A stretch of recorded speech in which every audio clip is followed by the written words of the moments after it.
Hello everyone, Raven here to go beyond what I usually do.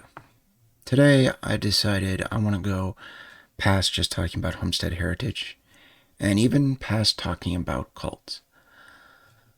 This is something that I think would be good for just about everybody. Something that's been really pushing me a lot lately. And I just want to share it because I feel like I really needed this right now. I think a lot of us might. You'll notice the two verses I put at the beginning almost, in a sense, seem to contradict one another.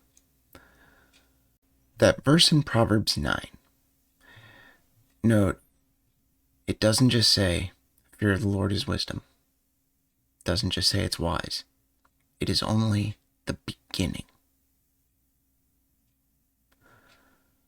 What does that mean? That's what I want to get into. To start off, let me explain a bit of where this came from, what brought this topic up for me, and why I feel it's really significant right now. One of the hardest things, as I've been looking into homestead heritage, cults in general, is the definition of what is a cult. The members of homestead heritage, in particular, and other cults as well, focus in on one feature that's mentioned in definitions of cults. It's not the defining characteristic, and they only look at one aspect of it. But it's the one they always focus on, and that is that you have this one single leader in charge of everything. But that in and of itself is not the defining characteristic. And it really makes it tough because when you stop and you look at all the different characteristics that are listed in different places, different books, different people, it's different every time. And within different cults, different parts of that definition are there, different parts aren't. It's as though there is no real universal definition. However, there's one feature that I've noticed that I think really hit a nerve, because this isn't a definition as in this feature means it is a cult, but it is a feature where pretty much every cult will have this feature to some extent. Another way of putting it, I don't see this as a defining feature, but it is a universal feature. Where this came from. Now, before I get started on this, I feel like I should just say it, just in case. I'm going to be talking about a movie here where I'm going to give away a lot. I'm going to expose pretty much all the twists. So, if you don't want any spoilers, you might want to watch it first. And in a way, I'd almost suggest you probably ought to watch this at some point. A lot of people don't think this is one of the best, but I think it's got some features that are of too much significance to just set it aside. The movie that came to mind was M. Night Shyamalan's The Village.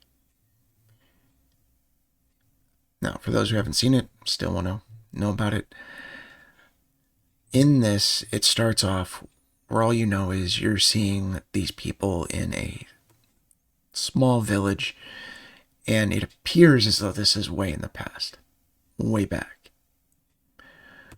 They're wearing old-fashioned clothes as though they're almost like pilgrims, and they don't have any real technology, very humble, not much there. And what is in this society just seems pretty normal. There's nothing strange about it, given the time period it appears to be. Until you find out that this village is surrounded by forest, and nobody enters the forest because of these creatures that are there that will not leave the forest but are extremely dangerous. Now, for the spoilers, as you watch this film, what you find out is this is not set in the past. This is a small society that has been built. This little community has been put together by a group of people who wanted to escape modern society. They have experienced terrible loss by accidents or things that happened within the technology of our world, and they want to get away from it. They want to escape it. So they created this little village themselves, and they then created this mythology, so to speak, of these creatures so that nobody would try to leave. The reason I bring this up, I was thinking about this. Something struck me. It felt like a cult, but I didn't see anything in it to really make it a cult. There weren't that many rules. There weren't that many laws. There was no real religious legalism to it. It wasn't all that demanding. It just seemed, like I said, like this village in the past, just what you'd see as normal society way back when. So what was it that made it a cult? Part of me thought maybe it's just the fact that it's set in modern times.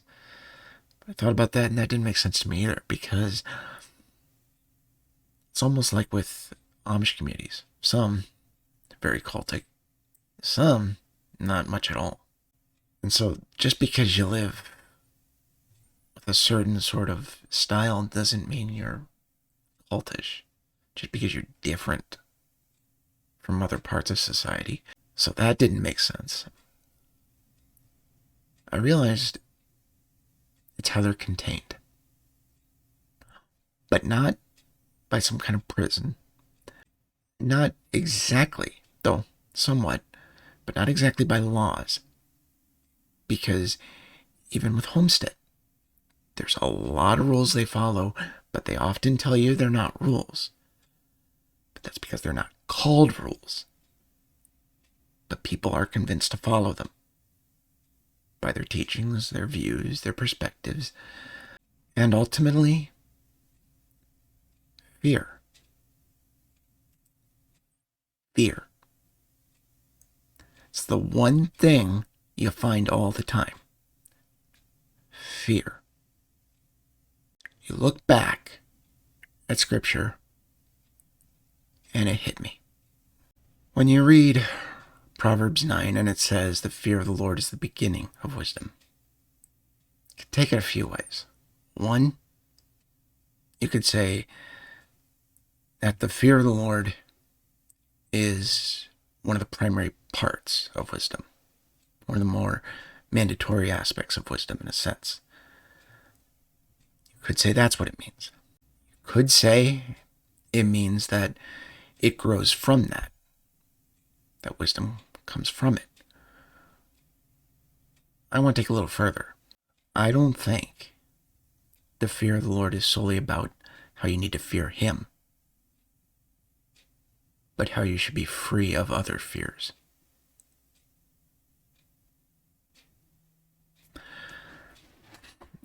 Fear of the Lord, beginning of wisdom. That's when you begin to have wisdom. That doesn't necessarily mean that that fear has to stay. Now, most people try to say it's respect. Is it? Or is it that that's what leads to it? That that's the result of it? Yeah, I think it's good to still fear Him. But I don't think that's what this is really about. As in that verse in Romans I showed, we're not supposed to be a slave, falling into fear. We're His sons that are adopted. One more verse I want to show. And this is the one that did it for me. Romans 13:3. For rulers are not a terror to good conduct, but to bad. Go back to the village. The Good conduct to them is remaining within their village, not going into the forest. They're staying in the village. They're doing good conduct due to fear. And that's not the way it's supposed to be. It's avoiding bad by fear. Consider rulers that do that. Tyrannists, terrorists, cult leaders. That's how they get their control. Not just control as in what you shouldn't do, what is wrong, but what you have to do. Just as they say, these things they have you do are not rules. They still get you to do it by fear. That is not the way it needs to be done. That is unbiblical. Sad thing is, that's too much of our world. Consider how many things in our society right now people are being forced to do, forced to agree to, out of fear of judgment. Not by these rules, but by these social standards. If you're not following these things that are not rules, you're not meeting up to their standards. You're not following their model. You're not going to fit in. It's too much of our world today. Even within too many religions, churches, etc. It shouldn't be out of fear. One thing I want to consider, as I showed at the beginning, where it says, you have received the spirit of adoption as sons. Adoption. A lot of times you grow up without parents, you're going to live in fear. You're going to have fear. You're adopted. You can come in a couple ways. You can come in with just nothing but rebellion. Things aren't going to go well. You can come in with fear. Fear of what it's going to be like, fear of what's going to happen there, fear of your new parents. But that should only be the start. Because what you really need is you really need a relationship. That's the kind of thing this is talking about. Fear may be the start because you'll come to them with respect. You'll come to them a place where you're ready. Whereas rebellion, you're not going to allow it to happen. That's why it starts there. But you shouldn't live in it.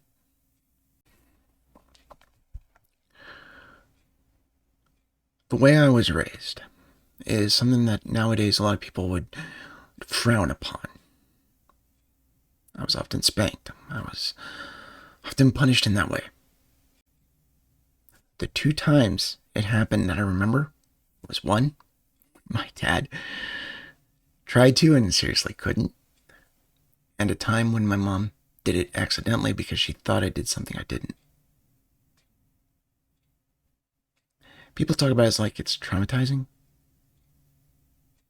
The only times that really sunk in and got me were the times where it wasn't really punishment, where it was a mistake, an error. Why? Because I wasn't constantly in fear. My only fear was when I did something wrong. Once I disobeyed. Not before I did. Not when I hadn't yet.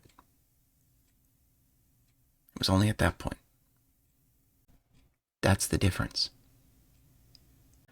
Fear should not be what makes you do what you do. It can be what keeps you from doing certain things, but not what controls your life. That's why it's only the beginning. It only starts there. Because that's when you understand what's wrong. That's when you avoid it. That's when you know those things like lying is wrong. all those little things that may not necessarily be right and wrong, but gray, or things that are good to do. It's not what that should be about. That should be about wisdom.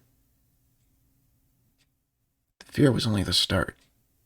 When you have a place, a society, that's going to make you constantly do everything out of fear, you're not going to go past that beginning. You might think you're starting to go there, but you're not going to grow. You're not going to get anywhere. They're going to keep you in that one place, and you're never going to find it. We need to get past that fear. And I pray more of us do. Within groups like Homestead, false churches that are putting too much pressure and legalism, and our society in general that is starting to demand far too much of us. Hope this can be a blessing to some. I'll see you guys next time.